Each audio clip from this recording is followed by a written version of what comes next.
We had, many years ago, in the great expansion years of the railroad system in the country, we first started out like early part of the 19th century after the Civil War. There wasn't much of a rail structure at all, as you see in the upper image. But by 1890, all those spaghetti lines had expanded very densely throughout the Northeast and the Southeast and into the Midwest, and almost tripled the amount of railroad mileage that was available to the traveling public, as well as the important commercial needs of the country at that time. Part of it was driven by what we found in North Carolina itself. The idea of a railroad to Southport actually has a very early idea, like from 1854. And they had, probably get running back and forth here. They had discovered low-grade oil deposits up here north of Fayetteville. And the idea was that, well, let's see if we can get that coal down to Smithville. It's a fairly direct route, but the Civil War got in the way of those plans. They had to be put on hold, and they really didn't get back to that idea until after the Civil War, and by that time they had discovered vast, and were exploiting vast coal deposits, as you see in the shaded areas throughout the western parts of Virginia, eastern Tennessee, and Kentucky, and certainly much further inland than that, northern Alabama and Indiana, Ohio. Also in that area, as population grew and as access was developed up in there were old growth forests in the same area, provided fine hardwoods for furniture and lumber. And speculators still saw that route to Smithville as shorter than existing routes, which kind of went to the north and the south of there. And if you could get a shorter route to port, it would be cheaper to ship. If you multiply it out times the millions of tons that they expected to be developed there, companies could develop some nice profits. Wilmington at the time had 5 rail lines radiating out from it, going to the west, the northwest, the north, and up the coast towards Jacksonville.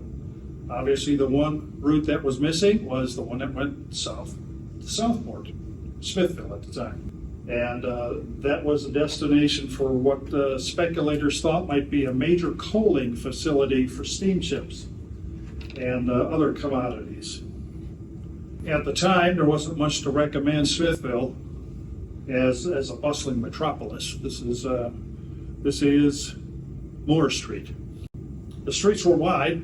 Trees were still living in them. In rainy weather, I'm told the streets were about 60 feet wide and 2 feet deep with the mud. And here's Howe Street once upon a time. And a lot of those big wide streets still remain, even though the paved portion of them is more, you think of it as more of the street, but the street actually extends much further in ways. The waterfront was a place where they thought they could be building a coal dock. And this is a terrible picture, but you get the general idea of what the waterfront was like at the early part of the 20th century. And there was a lot of excitement about this. It was the coal handling facility. They thought that all these commodities coming into Southport would generate additional revenues, economic development. Everybody would get rich, which was a little bit of a stretch of the imagination given the size of Southport at the time. And the idea of the coal dock was a very persistent idea. Later on, other ventures saw Southport as a destination for other inland minerals, timber, grain, commodities of all kinds from the Midwest. And from about 1881 to 1906, there were about 24 ventures that were floated to provide rail connections to Southport as at the eastern end of extensive connections that went far inland. Only a few were able to acquire property actually and start building. Sometimes they built by appropriating what had been already done by a previous company. For the most part, however, all these ventures didn't amount to much. They did get some interesting side interests here that came into discussion. There were some companies that recognized the leisure and recreation possibilities of being on the Carolina coast. One company was even so interested in developing Bald Head Island that they actually put in a purchase order. They made a down payment on it, and they tried to get George Pullman of the Pullman Company interested in it as well, to invest in it. They even went so far as to offer him naming rights for Bald Head Island. They'd call it Pullman Island. At least in the early going, Southport was excited about its prospects. There were lots of stories that were generated in the late 1880s, 1890s, as these new ventures came into town. In fact, one local realtor and property holder, William Weeks, he even started grading a right-of-way on his own. He kind of knew where the railroad was going to run, and he'd go out with his mules in a drag pan periodically to scrape away some more and grade a path.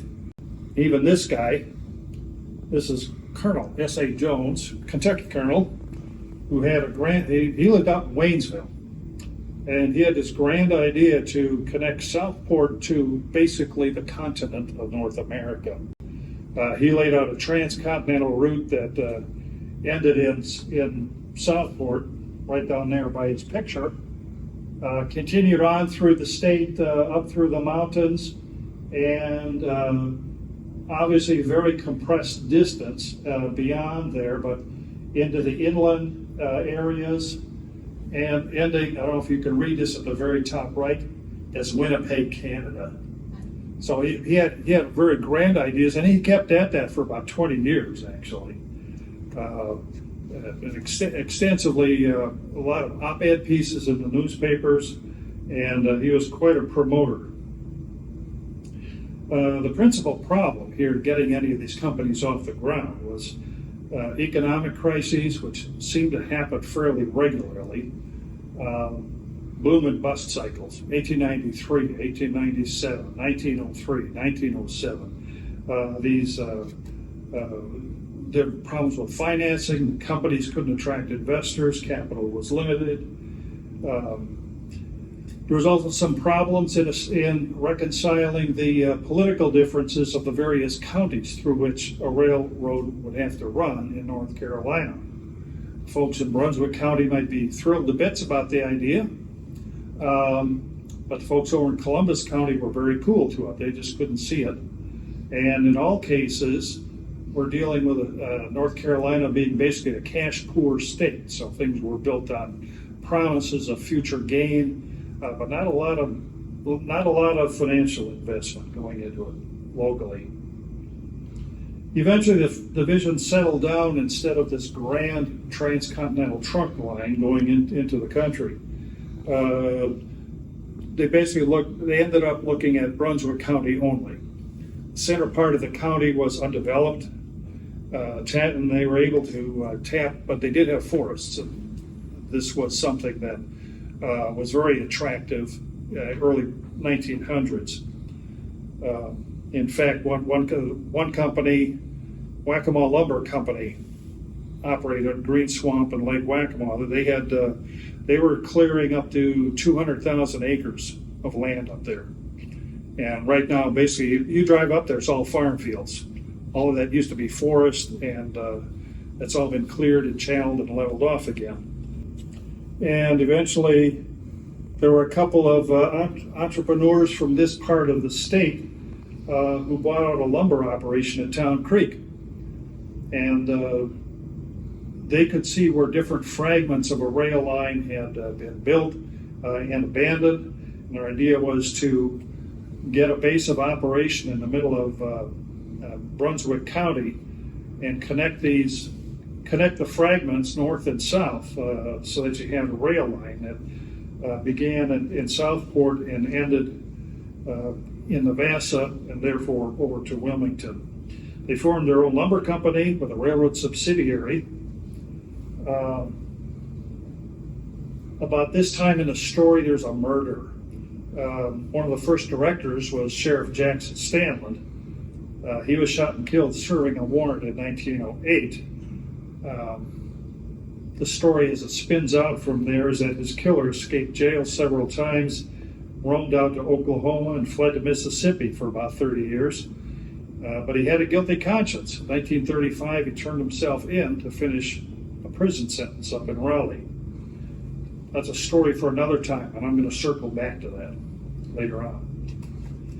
Late in 1907, the first spike for the company was driven by the company president's son, Z.W. Whitehead, the president. His son drove the first spike to start the railroad construction, and they began connecting the dots. The first things that had been built were bridges over the streams, and there are plenty of them. And they started grading and surveying and laying things out, and also spun off the subsidiary as the Wilmington-Brunswick-Southern Railroad. For the next 3 years, they repaired earlier embankments, surveyed and graded a new right-of-way, obtained timber rights, and gradually worked their way down the 30 miles to Southport. There was a timeout, 1907, for an economic crisis, and progress was never robust. Contributing factors to this would have been trying to forge a path through virgin territory. There were property disputes and a few lawsuits along the way. There's unsound ground, as we all know. It was a pay-as-you-go kind of approach, so they didn't have all the money up front. They just had to keep on raising it as construction went on. And not the best of working conditions and small work crews. They got work crews where they could, but there was an awful lot. The majority of people who would have been available to work were basically employed on farms in the different seasons or in the lumbering business. They got to Southport in 1911. It's 4 years later to go 30 miles, just under the deadline to meet the performance bond that the city had established. And then that summer of 1911 was spent finishing the line into Southport, inspecting and shoring up the quickly laid tracks, and cautiously starting freight service to validate the construction and to get some revenue going. They were out about $200,000 at that point, considerable sum, and didn't have a penny of revenue yet to offset that. But then it was time for the grand opening party, and this is a view of both the earliest route as it's been mapped out and published in the newspaper, and you can see the route stretching out of Wilmington to Bolivia and then heading down to Southport. They had thought about extending the line from Bolivia to take it down to Supply and further, and then down to Conway and tie into South Carolina railroads. But they said, let's get our railroad to Southport first. Let's get some revenue going there. And the typical work crew, and this is south of Boiling Spring Lakes, is what you see there alongside the track. The ties were just laid down on the native earth and gauged, and the rails were laid in on that, and that was your basic railroad over which it was hoped that trains would stay. So, grand opening day. Quite a party, as I've described in the newsletter. The activities included addresses by the governor, U.S. senator, congressman, among others, mayors and dignitaries, marching bands, field sports, military demonstrations, watercraft reviews, and an enormous town-sponsored barbecue for all. The food was all supposed to be, this is hometown stuff. The food was all supposed to have been provided from Brunswick County sources. And so it was heavy on seafood, wild game, beans, peas, and vegetables, pork. Although they tried to get a bear to join the barbecue, they couldn't find one. So I think they hit out in the grease wrong. An estimated 5,000 people showed up, which more than triple the size of Southport at the time. And pickpockets also had a pretty good day, according to reports. The sheriff said that more than 100 people had been touched, in quotes, for cash, papers, jewelry, and other sorts of valuables. These are some of the dignitaries that were here. We've got Governor Kitchen there in the upper right, and Senator, I have to go to the screen. Where is he? I know his name. Senator Simmons. Interesting story there, but we're not going to get into it. And Godwin, U.S. Representative Godwin. Those are some of the dignitaries there. The leaflet in the middle was published for the day, and even though I took a picture of this several years ago when I was talking about the railroad in Southport, I'll be darned if I could figure out who has that leaflet. But it was pasted to a wall, and I'm just glad I took a picture of it when I could.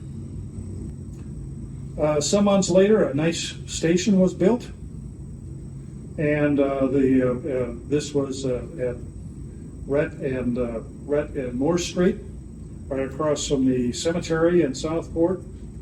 And the company also established a branch office in Wilmington. At first they were in the unnumbered location at the edge of the old customs house down there. But when that got torn down, they just kind of went around the corner to this building here with a circular sign on that's M.W. Devine, hardware, paints, and building supplies. He was one of the directors of the railroad. He let their agents work out of his store for a number of years. Lumber, turpentine, fish and fish byproducts, local produce, seasonal crops, that was most of the freight revenue. And the first several years were actually pretty good. From time to time, some maybe young kid or some other sort of freeloader might try to hitch a ride on an open boxcar or boxcar full of fish meal. When he got up to Wilmington, everybody knew how he had gotten, what his method of travel was. You wouldn't find a lot of close friends up there. And the fish factory operators down here were once summoned to Wilmington to answer to their city council about the odors of what was traveling on the train. One of the recollections is that you could tell a fish train was coming before it was in sight. You'd have that cloud of odor about a mile ahead of it. Military detachments were still there in the Fort Caswell. There's a couple early travelers and a station scene at the time. The soldiers would come up to Wilmington on leave or perhaps take part in baseball games or sport events. The apocryphal story, there's no documentary support for this, but suggests that at one time there was a train that was so overloaded with soldiers that the little railroad's little engine couldn't get that first stroke and get enough momentum to get it going. So they had all the soldiers get off the train and give it a shove, get a little bit of momentum, then hopped on the train once it started moving. The rail line came into Southport from roughly the north, as we see here, and ended up right down here at Rhett and Moore Street and the coal dock. They did have a dock that extended into the river, extended beyond there. At the time, this was the town boundaries. That's the old historic town of about 100 lots or so, plotted lots. The garrison building is here. Kate Smith Boarding House Hotel is over here. Just about over there. In fact, she sold the land to the railroad for the station. And the other part of the block she sold to the county for the jail. Now this trip took a 30-mile trip. And they were bragging about it taking 90 minutes, which was speedy for the time, I guess. But it's far better than a river steamer, which will take 4 hours or more, somewhat dependent on tides and weather, and certainly better than automobiles on the roads at the time. Some people estimate it might take up to 6 hours to go from Southport to Wilmington, based on the condition of the roads.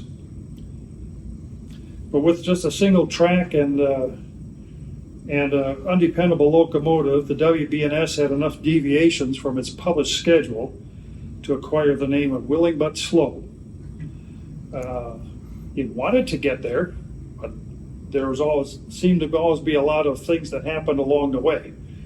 Being just a single track line with a morning trip, an evening trip, there were plenty of stops along the way that might delay the arrival one way or another. The route, as described, took us from Southport to Bolivia and then up to Navassa.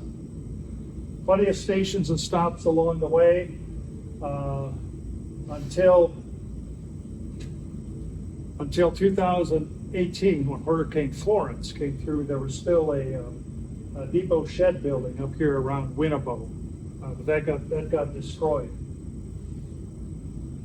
One anecdote of the time talks about the engineer blowing his whistle merrily along the track, but he busted the whistle valve right around Brunswick here, and so all the pressure bled out of the engine, and there were people stuck in the middle of nowhere for a couple hours until they could send somebody to walk back somewhere where there was a telephone to get some assistance.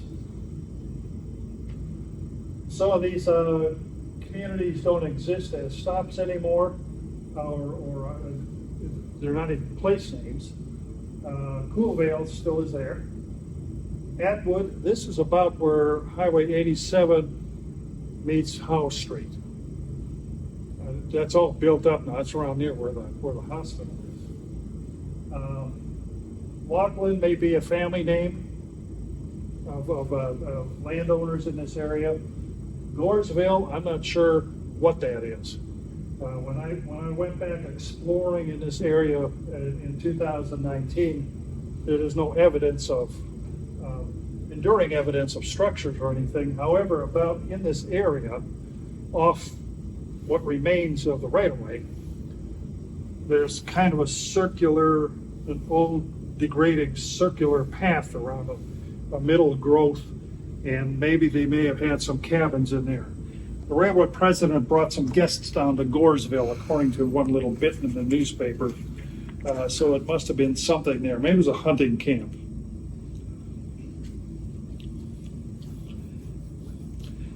Now in the 1920s,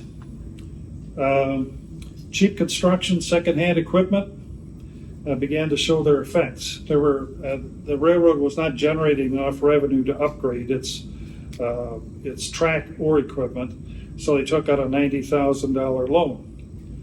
At the same time, North Carolina, along with many other states, was embarking on a major program of road improvements. Think it was needed? This allowed for better transportation for people and freight, not to mention freedom from the railroad's timetable. All of this worked to the railroad's detriment, of course, since there weren't any realistic ways to grow their business. So to shave operating expenses, the company tried introducing less expensive. They had to buy a replacement locomotive. That's that 10-wheeler that's at the top. That was a second-hand acquisition out of Georgia. But that was too heavy for the tracks. We saw what the tracks were laid on. The other nickname that the railroad had, it was wobbles, bumps, and shakes. So they got a motor car to ferry passengers back and forth, as well as a small diesel engine for the small trains that they were moving around. Their inspection vehicle was an old Model A Ford, adapted with wheels that fit the track gauge. They'd go trundling out for track inspections on that. But its casual observation of a schedule continued to be a defining characteristic. One anecdote recounts how the train pulled past a stop somewhere around Bolivia. Then he was told that there was a passenger he was supposed to have picked up there. So he stopped the train, backed it up, picked up the passenger, and they continued on their way. Totally unbelievable operating practices, but maybe typical for small single track railroad, short line railroad like this. Passenger and freight continued to decline, and the company found itself in increasingly difficult circumstances. They had no revenues to reinvest in their roadway or equipment, and they had no suitors who were interested in the rail line or the company. Following the onset of the Great Depression in 1929, they defaulted on their $200,000 in bonds. The company was placed in receivership, and they tried to eke out some business to try to keep their business afloat, although with no real improvements. The company defaulted on its $90,000 improvement loan in the early 1920s, and the railroad the tracks were falling into disrepair. They still had the mail contract, though, and these were two mail vehicles that they had. Combination mail and the occasional passenger who might want to ride along for the run up to Wilmington. Some nifty old vehicles. One story recounts on this would have been in about 1935 or so, when they had the CCC camp outside of Southport, Camp Sapona.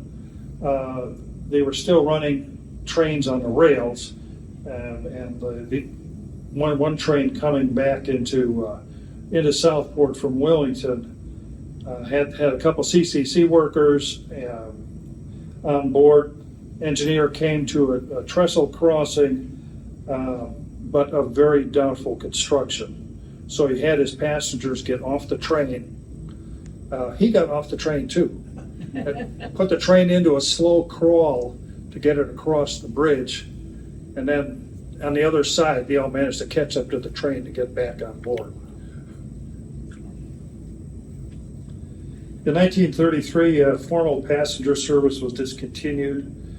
Telegraph services were still available at the station, however, and for telegram deliveries, the station manager, Hewart Shannon, enlisted his young sons. They were very familiar with Southport, which was a good thing because they didn't have a street address system yet. So Southport the telegrams went to somebody by name. Oh, he's down 2 blocks over and three houses up. They knew where to run the telegrams. In 1936, the company got a trucking franchise. Freight service was almost non-existent at that point for over the rails, but they could do truckload shipments over the roads, which were much improved. The equipment basically was sidelined, fell into derelict condition. You saw a picture from earlier, and obviously these are much deteriorated rolling stock. But there's their 10-wheeler engine, the diesel, and the motor car. In 1940, the station blew up. Evidently, some sort of explosion occurred in an adjoining shed which held ammonia and gasoline, and that exploded and caught the station on fire. Southport dispatched its only piece of firefighting equipment, 1922 Model A, adapted for. There's a story that says that they ran out of gas before they got to the fire. I don't know if that's true or not. But that was the only piece of equipment they had, and they were unable to save the building. After that, the The name of the company lived on. They had a trucking company for a little while, and also a bus carrier. They operated out of a former filling station downtown Southport, and they ran a schedule to Whiteville a couple times a day, and they had a couple of other routes for a while. This was in the 1940s. The railroad business was dead, however, and the company defunct and hopelessly insolvent, as the phrase goes, and all the rails, all the metal stuff and ties, they were all removed from the right-of-way. The remaining traces of this route can be a challenge to discover, but by piecing together maps of different vintages, we can kind of trace out what the route is. One stretch, and I commented on this earlier, is south of Boiling Spring Lakes, along the edge of conservancy land, where a remnant rail path can be discerned. When I got into this and exploration a little bit, this was the winter after Hurricane Florence had swept through. So an awful lot of undergrowth had been inundated, swept away, and actually it was fairly easy to pick out where the rail path was in that area. In other places, it was paved over for roads. Ridge Road is an unfinished sand road at the south end of Boiling Spring Lakes, and continues on to, I'm spacing the name, a road that runs into Bolivia. I have it somewhere. Midway? No, not Midway. McKay Road. That's the old right of way. Now that area is pretty wild at the present time, where I was exploring. There's a couple of deer stands. You find some wildlife footprints, or turkey, or pitcher plants, or something of that nature. But interestingly enough, across a very small headwater stream for Orton Creek, there remains a structure across that stream of really stout construction. We're talking about 6x8 timbers on posts, and that is, I'm assuming that's a remnant of the old structure for the railroad that went across there. So a very short history here. When the times were right to develop a big railroad, interest and capital sources never coincided. When it could be built, the vision had shrunk to a mere feeder short line. Local business never generated enough revenue to make this a profitable venture, and good roads basically supplanted the need for a railroad. There are a couple of surprises I found when writing this book. First off was the number of ventures that had been attempted. It must have been pretty easy to get a corporate charter in North Carolina, maybe most states, because there were like 24 companies who were able to form a name and put their business here. The distance away from Southport of some of the interested backers of some of these ideas was kind of surprising. Chicago, Philadelphia, Boston, Baltimore, all looking at Southport as a major port facility for the Atlantic seaboard. And also, I was kind of surprised at the lack of local investment. I mean, there's a lot of interest, but not a lot of cash coming into these companies from local investors. And that may have just been a nature of the population that lived here. There just wasn't that much cash available. There's plenty of land. People could be counted as wealthy, but not in folded money. And that would have been a problem. One of the original advocates of railroad in the 1880s stayed down here. He came down from Chicago, but stayed active in Southport for a good many years. That would be E.B. Stevens. And he was busy in Southport promoting railroads for about 20 years, and then became an alderman and a number of other positions in town. So there was a wide variety of companies, as I mentioned. A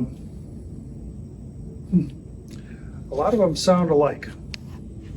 And just to finish this off, I'm going to try to read through all the companies in one breath.